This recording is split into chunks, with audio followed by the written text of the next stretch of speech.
आज मैं आप सबके सामने समुद्र मंथन की कथा सुनाने जा रही हूँ। समुद्र मंथन की कथा हिंदू धर्म की सबसे प्रमुख पौराणिक कथाओं में से एक है, जो विष्णु पुराण और महाभारत में वर्णित है। यह कथा शक्ति, सामर्थ्य और अमृत प्राप्ति के लिए देवताओं और असुरों द्वारा संयुक्त रूप से की गई थी, जिसमें भगवान विष्णु ने महत्वपूर्ण भूमिका निभाई। और उन्होंने क्या क्या भूमिका निभाई उनका वर्णन करते हैं। श्राप और शक्तिहीनता। दुर्वासा ऋषि ने देवराज इंद्र को श्राप देकर श्रीहीन कर दिया था, जिससे देवता कमजोर हो गए और असुरों ने स्वर्ग पर अधिकार कर लिया। देवता मदद के लिए भगवान विष्णु के पास गए। मंथन की योजना। भगवान विष्णु ने देवताओं और असुरों के साथ मिलकर क्षीर सागर का मंथन करने की सलाह दी, ताकि अमृत प्राप्त कर वे फिर से शक्ति पा सके। देवता असुरों ने मिलकर यह तय किया। मदर, पर्वत और वासुकीनाग मंथन के लिए मंदराचल पर्वत को मथने वाली लकड़ी और नागराज वासुकी को रस्सी के रूप में इस्तेमाल करने का निश्चय किया। भगवान विष्णु का क्रोम अवतार। जब मंदराचल पर्वत को समुद्र में डाला गया तो वह नीचे डूबने लगा। तब भगवान विष्णु ने विशाल कछुए का रूप धारण किया और अपने पीठ पर पर्वत को संभाला। मंथन का फिर प्रारंभ हुआ। असुरों ने वासुकी नाग का विषय और देवताओं ने पूंछ की तरफ से पकड़ा। मंथन फिर शुरू हुआ। हलाहल विष और शिव का नीलकंठ होना। मंथन से पहले हलाहल नामक भयंकर विष निकला, जिससे सृष्टि चलने लगी। भगवान शिव ने उस विष को पी लिया। सभी देवता डर गए।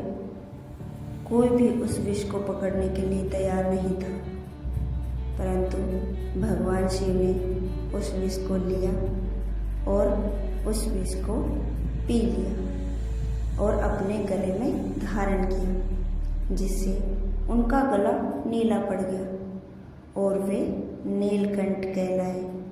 हर हर महादेव।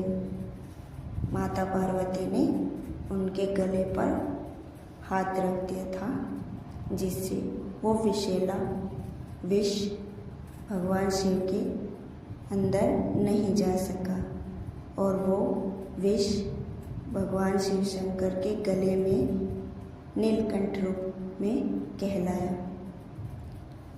मंथन के दौरान हमें 14 दिव्य रत्नों की प्राप्ति हुई। विष के बाद समुद्र से 14 रत्न निकले, जिनमें प्रमुख थे लक्ष्मी, कामधेनु, ऐरावत, हाथी, घोड़ा, चंद्रमा, पारिजात वृक्ष और धन्वंतरी, अमृत कलश और मोहिनी अवतार। अंत में असुरों और देवताओं में विष के लिए बहुत भयंकर वाला लड़ाई झगड़ा ये सब होने लगा। इस प्रकार विष्णु बहुत ही क्रोधित हो गए और उन्होंने धन्वंतरी और मोहिनी रूप अवतार धारण किया। अमृत कलश। अंत में भगवान धन्वंतरी हाथों में अमृत कलश लेकर प्रकट हुए। अमृत पाने के लिए असुरों ने कलश छीन लिया। तब विष्णु जी ने मोहिनी का रूप धारण किया और असुरों को मोहित करके अमृत देवताओं को पिला दिया।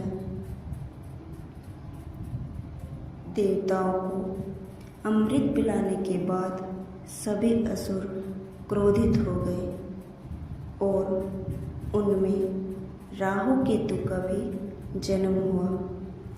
राहु नामक एक असुर ने अपना भेष बदलकर अमृत पी लिया।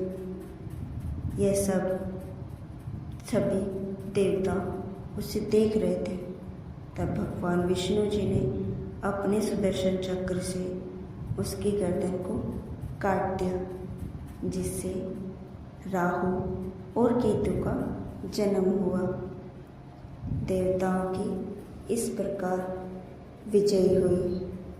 अमृत पीकर देवता फिर से शक्तिशाली हो गए और उन्होंने असुरों को हराकर पुनः स्वर्ग पर राज किया। देवताओं और असुरों के इस युद्ध से हमें अनेक प्रकार की शिक्षा मिलती है। इसमें हमें यह शिक्षा मिलती है कि कभी भी हमें भगवान से भरोसा नहीं उठाना चाहिए।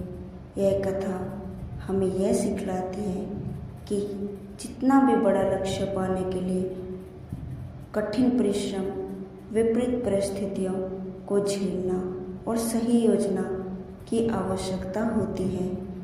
अगर हम ये सब अपने जीवन में अपनाएं तो हर कठिन से कठिन परिस्थितियों का सामना हम आसानी से कर सकेंगे।